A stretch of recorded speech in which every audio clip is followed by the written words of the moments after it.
বিষয় হলো যে মানে দেশে থাকতে মানে অনেক খানা অপচয় করছি বা খাই না। আমার ওয়াইফে মনে করেন যে সব সময় 2-3 পদের তরকারি রান্না বান্না করতো, আমি খাইতাম না। অনেক ডাকতো, বউরাইতে ডাকতো, রোজার কথা কই আর কি, বউরাইতে ডাকতো।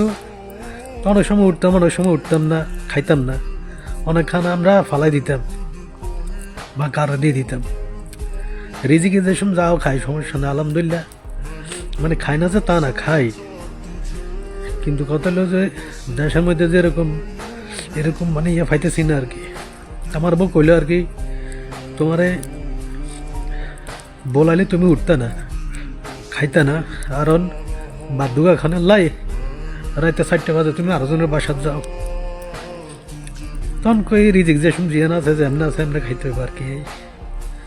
এই যে মনে করেন প্রথম রোজার কথা কই, ইফতারি খাইছি, তবে মনে করেন যে অর্ডার একটা লই কাস্টমারের বাসাত গেছি, ওইখানে ধরেন ইফতারি সময় গেছে, এক ফোঁটা পানি খাবো যে পানিটাও নাই। পরে প্রায় 16 কিলোমিটার গাড়ি চালাই আই বাসাতাই, পরে ইফতারি খাইছি। সবাই কিন্তু আমার লাই বসে রয়েছে, আমি এলে একসাথে খাইব। দেশের স্মৃতিগুলো মনে উঠে, এটাই। আমরা যারা প্রবাসী আছি আমগুলো দোয়া করবেন আর কি।